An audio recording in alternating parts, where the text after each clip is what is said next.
আসসালামু আলাইকুম, স্বাগত জানাচ্ছি আরটিভি দুপুরের সংবাদে। আপনাদের সঙ্গে আছি আমি ফারজানা তানি। প্রার্থী তালিকা প্রকাশের পর থেকেই দেশের বিভিন্ন স্থানে বিএনপির মনোনয়ন প্রত্যাশীদের মধ্যে ক্ষোভ বাড়ছে। রাজধানী সহ দেশের বেশ কয়েকটি জেলায় প্রার্থী পরিবর্তনের দাবিতে নানা কর্মসূচি পালন করা হচ্ছে। দলটির নেতারা বলছেন, বিরোধ মেটাতে উদ্যোগ নিয়েছেন তারা। এমনকি পর্যালোচনা করে কিছু আসনে প্রার্থী পরিবর্তন করা হতে পারে বলেও জানান কেন্দ্রীয় নেতারা। দলীয় সিদ্ধান্তের উপর আস্থা রাখার আহ্বান নীতি নির্ধারকদের। আরও জানাচ্ছেন রুদ্র রফিক। চলতি মাসের ৩ তারিখ ত্রয়োদশ জাতীয় সংসদ নির্বাচনে দলের ২৩৭ প্রার্থীর নাম ঘোষণা করে বিএনপি। প্রার্থী তালিকা প্রকাশের পর দেশে নির্বাচনী হাওয়া শুরু হলেও বেশ কিছু আসনে বিএনপি নেতাকর্মীদের মধ্যে বিরোধ দেখা দেয়। দিন যতই যাচ্ছে এই দলীয় অন্তর্কোন্দল আরও প্রকাশ্যে আসছে। ঢাকা ১২ আসনের অত্যন্ত জনপ্রিয় নেতা আনোয়ার ভাই, আমরা চাই আনোয়ার ভাইকে পুনর্মূল্যায়ন করা হোক। ওনার একটা ভোট ব্যাংক আছে, সম্পূর্ণভাবে ওনাকে যথাযথ মূল্যায়ন আমি ভারপ্রাপ্ত চেয়ারম্যানের কাছে আশা করছি।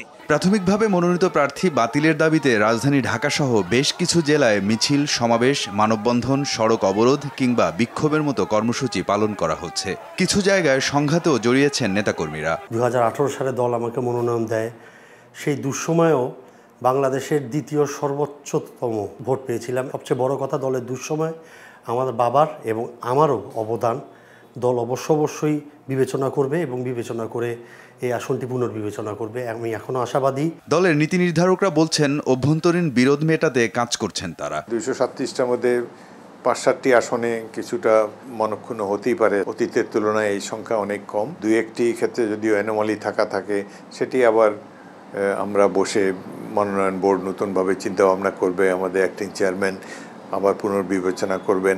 দলীয় সিদ্ধান্ত উপেক্ষা করে সহিংসতা করায় ইতোমধ্যে বেশ কয়েকজনকে বহিষ্কার করেছে বিএনপি। ব্যক্তি স্বার্থকে উপেক্ষা করে দলীয় স্বার্থকে বড় করে দেখার আহ্বান এই বিএনপি নেতার। প্রত্যেকের মধ্যে তো একটা আশা আছে যে সে একটা পার্লামেন্টের মেম্বার হবে, কিন্তু প্রত্যেকটা শৃঙ্খলতা মানতে হবে। দলের সর্বোচ্চ বোর্ড সিদ্ধান্ত নিয়েছে, সে তার বাইরে যাওয়ার তো কারো ক্ষমতা নেই। যারা সত্যিকার আন্দোলন সংগ্রাম করে দলের জন্য স্যাক্রিফাইস করছে, তারা এটা করবে না। সব সংকট মোকাবেলা করে সুষ্ঠু পরিবেশে নির্বাচন অনুষ্ঠিত হবে বলে প্রত্যাশা বিএনপি নেতাদের। জনগণ অধীর আগ্রহে অপেক্ষা করে আছে সেই নির্বাচনের জন্য। রুদ্র রফিক, আরটিভি, ঢাকা। দুর্বৃত্তদের গুলিতে নিহত রাজধানীর পল্লবী থানা যুবদল নেতা গোলাম কিবরিয়ার ময়নাতদন্ত সম্পন্ন হয়েছে। মঙ্গলবার সকালে ঢাকার সোহরাওয়ার্দী মেডিকেল কলেজ মর্গে ময়নাতদন্ত করেন সহকারী অধ্যাপক ডাক্তার নাশাদ জাবিন। ময়নাতদন্ত প্রতিবেদনে বলা হয়েছে, গুলিতেই 18টি ক্ষত হয় এবং এটি তার মৃত্যুর কারণ। এদিকে মর্গে আসা স্বজনরা জানিয়েছেন, হত্যার পেছনে কাউকে সন্দেহের বাইরে রাখতে চান না তারা। গোলাম কিবরিয়া এলাকায় বেশ জনপ্রিয় ছিলেন জানিয়ে এটিও মৃত্যুর কারণ হতে পারে বলে সন্দেহ পরিবারের। তবে এ ঘটনায় এখনও মামলা হয়নি। গতকাল সন্ধ্যায় মিরপুর 12 নম্বর সেকশনের সি ব্লকে একটি দোকানে ঢুকে গুলি করে হত্যা করা হয় গোলাম কিবরিয়াকে। দুর্বৃত্তরা পালিয়ে যাওয়ার সময় ব্যাটারি চালিত একটি অটোরিকশা চালককেও গুলি করে তারা।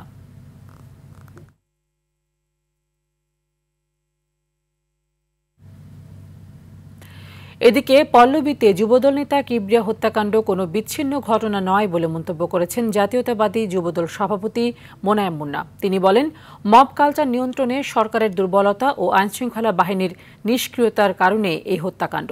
সকালে আরটিভিকে দেয়া একান্ত সাক্ষাৎকারে তিনি এসব কথা বলেন। সিসিটিভি ফুটেজ চুলচেরা বিশ্লেষণ করে খুনিদের গ্রেফতার ও বিচারের দাবি জানান যুবদল সভাপতি। মবের মাধ্যমে বাংলাদেশে যে নতুন কালচার, এই যে মবক্রেসি সৃষ্টি হয়েছে, এটারই একটি প্রতিফল প্রতিরূপ কিন্তু গতকালকের এই ঘটনা।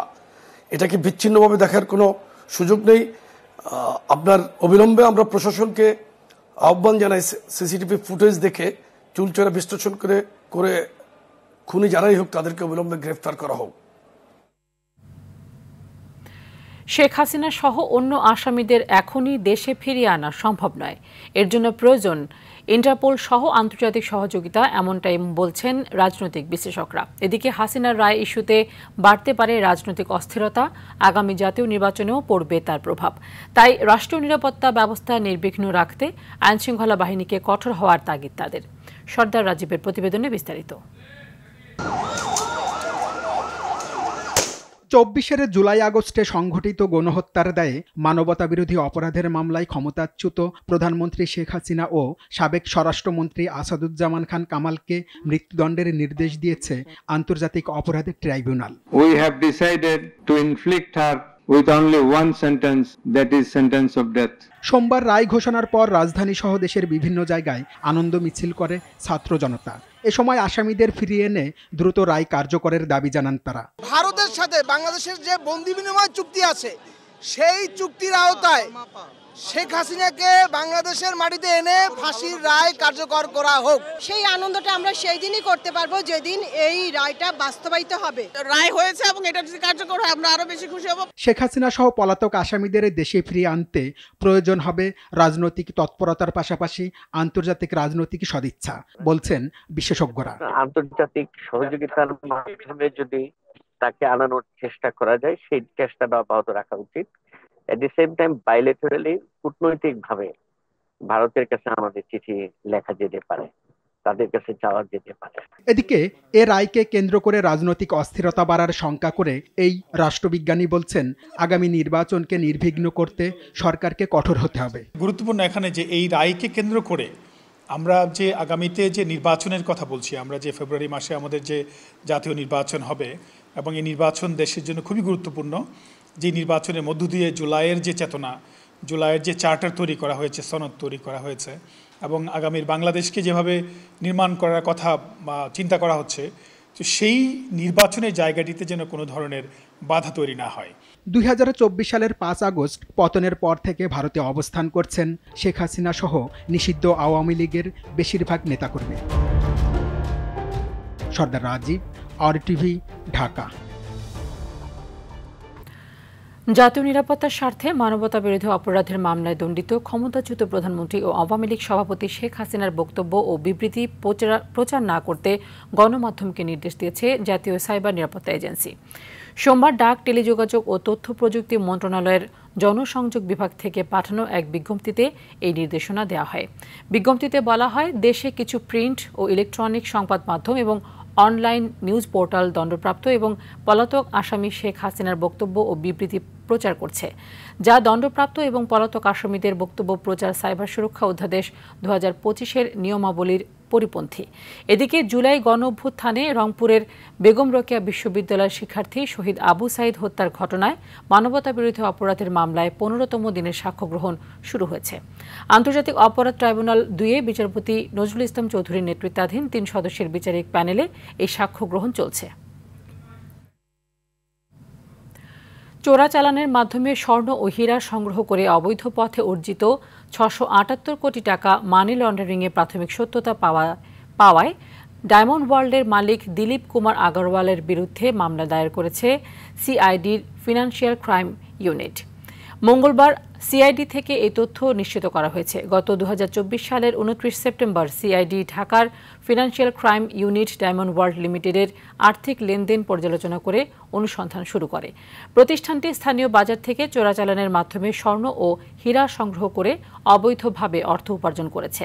প্রাথমিক তথ্য প্রমাণে দিলীপ কুমার আগরওয়াল ডায়মন্ড ওয়ার্ল্ড লিমিটেডের স্বত্বাধিকারী হিসেবে দীর্ঘদিন ধরে দেশে বিদেশে স্বর্ণ ও হীরা ব্যবসা পরিচালনার আড়ালে অর্থ পাচার ও চোরাকারবারি করে আসছিলেন বলেও উঠে আসে।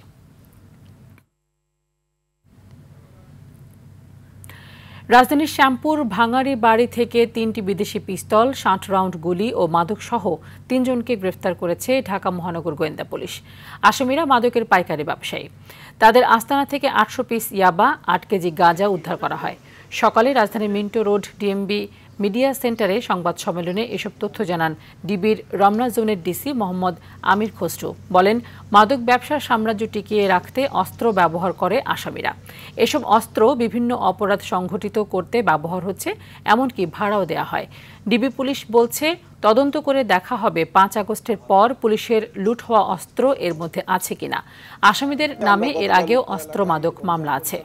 আমার এডিসি এবং এসির নেতৃত্বে যৌথ 2টি দল যৌথভাবে অভিযান পরিচালনা করে এবং এই মাদকের যে স্পট আছে, যেটাকে তারা আড়ত বলে থাকে, সেই স্থল থেকে আমরা জাহাঙ্গীর আলম টিটু, আব্দুর রাজ্জাক শানু এবং মামুন নামে 3 জন মাদক কারবারি এবং সন্ত্রাসীকে 3টি অস্ত্র সহ বিদেশি পিস্তল সহ আমরা গ্রেপ্তার করতে সক্ষম হই।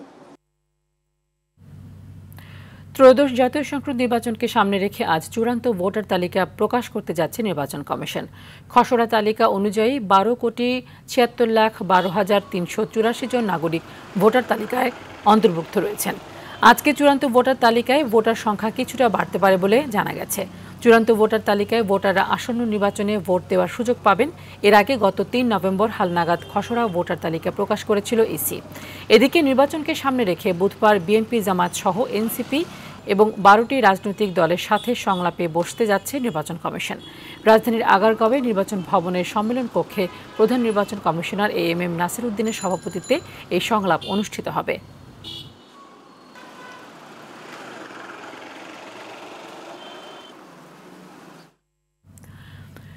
লিবিয়া হতে প্রত্যাবাসনেচ্ছুক 170 জন অনিয়মিত বাংলাদেশিকে দেশে ফিরিয়ে আনা হয়েছে। আজ সকাল 6:10 বুরাক এয়ারের একটি চার্টার্ড ফ্লাইটে তারা ঢাকায় পৌঁছান।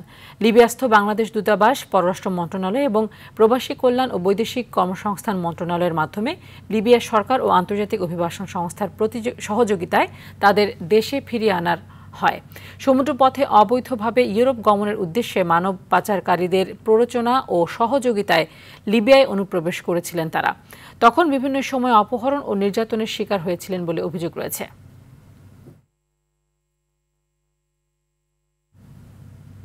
এবার ভারত বাংলাদেশ ফুটবল ম্যাচের খবর।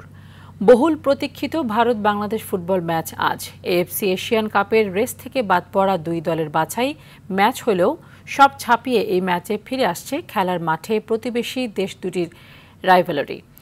প্রথম লেগে ভারতের মাটি থেকে হামজার বাংলাদেশ ফিরেছিল ড্র করে। সমিত ফাহমিদুল জায়ানদের নিয়ে এবার নিজেদের মাটিতে 22 বছরের জয় খরা ঘোঁচাতে চায় জামাল ভুঁইয়ার দল। ঢাকা জাতীয় স্টেডিয়ামে খেলাটি শুরু হবে বাংলাদেশ সময় রাত 8টায়। বিস্তারিত রাফি আমিনের রিপোর্টে।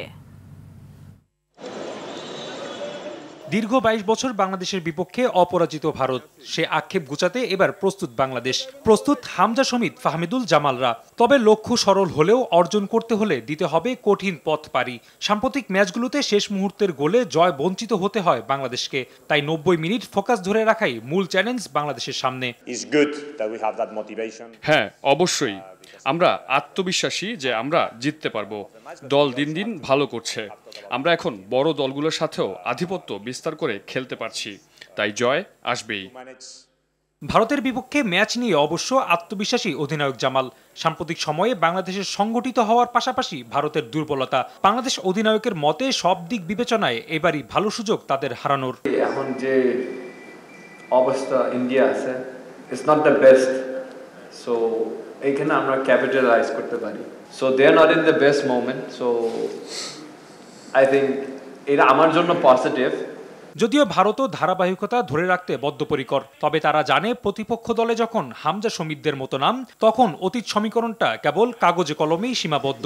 তাদেরও প্রয়োজন বিশ্বমানের ফুটবলার। তাই তো ফিফার ছাড়পত্র পাওয়ার আগেই ভারতের নাগরিকত্ব পাওয়া অস্ট্রেলিয়ার সাবেক জাতীয় ফুটবলার রায়ান উইলিয়ামসকে সাথে নিয়ে এসেছে তারা।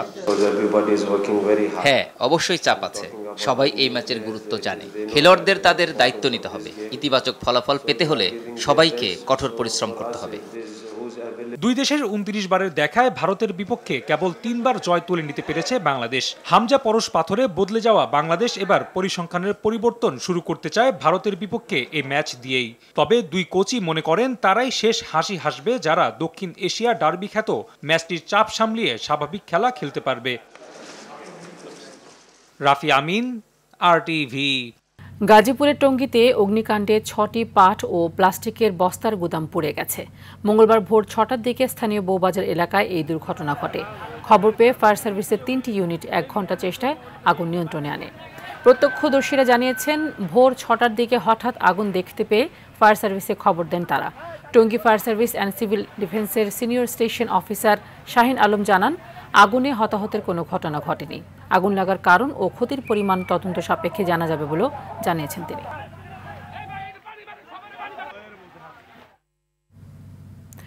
দেশের ৩ জেলায় ৩ জন নিহত হয়েছেন। এর মধ্যে বরিশালের বাবুগঞ্জ উপজেলার জাহাঙ্গীরনগর ইউনিয়নের মিষ্টি বিতরণকে কেন্দ্র করে ছাত্রদলের ২ গ্রুপের সংঘর্ষে রবিউল ইসলাম নামের ইউনিয়ন ছাত্রদলের সহসভাপতি নিহত হয়েছেন। নারায়ণগঞ্জের ঢাকা চট্টগ্রাম মহাসড়কের মদনপুর এলাকায় কাভার ভ্যানের ধাক্কায় এক পথচারী নিহত হয়েছেন। এদিকে পাবনার ঈশ্বরদীতে ৯ দিন আগে মহিষ ডাকাতি ঠেকাতে গিয়ে আহত হওয়া রেলওয়ে গেটকিপার আশিকুর রহমান পিন্টু গতকাল চিকিৎসাধীন অবস্থায় মারা গেছেন। কিশোরগঞ্জের মিঠামইনে সাবেক রাষ্ট্রপতি মোহাম্মদ আব্দুল হামিদের বাড়িতে হামলা ও ভাঙচুরের ঘটনা ঘটেছে। সোমবার রাত 10:30টার দিকে উপজেলার কামালপুর গ্রামে এই ঘটনা ঘটে। হামলাকারীরা দরজা ভেঙে ভেতরে ঢুকে ঘরের জানালা, চেয়ার, আসবাবপত্র সহ বিভিন্ন মালামাল ভাঙচুর করে। প্রত্যক্ষদর্শীরা জানান, মানবতাবিরোধী অপরাধের মামলায় ক্ষমতাচ্যুত শেখ হাসিনার ফাঁসির রায়ে মিঠামইন বাজার থেকে রাতে একটি আনন্দ মিছিল বের হয়। সেখানে অংশ নেওয়া ব্যক্তিদের মধ্যে কয়েকজন সাবেক রাষ্ট্রপতির বাড়িতে হঠাৎ হামলা চালায়।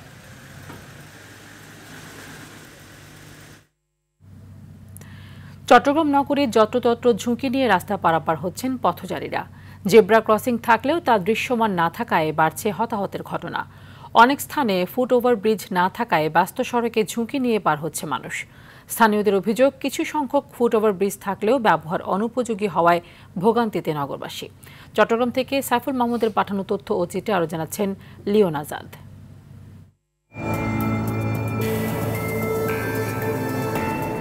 চট্টগ্রামে গুরুত্বপূর্ণ জনবহুল এলাকা, বাজার ও স্কুলের সামনে নিরাপদ পারাপার ও ট্রাফিক চাপ কমানোর জন্য নগরীর কয়েকটি জায়গায় ফুট ওভারব্রিজ নির্মাণ করা হয়। কিন্তু ফুট ওভারব্রিজগুলো দখল করে রাখে ভ্রাম্যমাণ হকার ও ভিক্ষুকরা।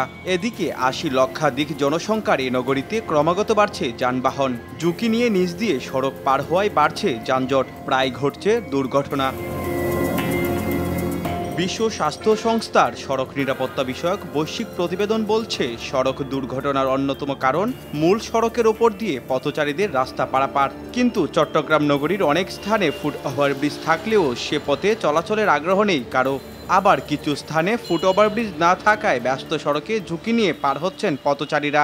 এখানে মানুষ যাত্রী পারাপার হয় না, কারণ এখানে নেশাগ্রস্তরা আড্ডা দেয়, বিভিন্ন মাদকের সাথে মাদক নেই এখানে। বাদে মানুষের আড্ডা করা আর পরিষ্কার নাই, পরিষ্কার না একদম। ওরা এখানে জিনিস রাখে বেশি, ওটার থেকে বেশি জিনিস বেশি রাখে। ফুট ওভারব্রিজ মানে তৈরি হয়েছে ব্যবহার করার জন্য, কিন্তু এখন মানুষ কেউ ব্যবহার করে না। হকার উচ্ছেদ ও কয়েকটি ফুট ওভারব্রিজ নির্মাণের পরিকল্পনার কথা জানান এই কর্মকর্তা। যত্র রাস্তা না পার হয় সেজন্য আমরা প্রথম হচ্ছে বেরিয়ার, আর দ্বিতীয় বিষয় হলো ওখানে কিছু মোবাইল কোড করা হবে আর কি, মানে সময়ে সময়ে যাতে করে আপনার ওই যে পারাপারের বিষয়টা মানুষ হেবিচুয়াল আছে যে আমি পারাপার করলে আমার একটা পানিশমেন্ট হবে, সেটা যে টাকাই হোক। দ্রুত মেরামত ও ফুটপাত দখল মুক্ত করে ফুট ওভারব্রিজগুলো ব্যবহারযোগ্য করে তোলার দাবি পথচারীদের। Leone Azad, RTV। দুপুরের সংবাদ এ পর্যন্তই। জেলার সংবাদ 4:45টায় দেখার আমন্ত্রণ রইল। ধন্যবাদ সবাইকে।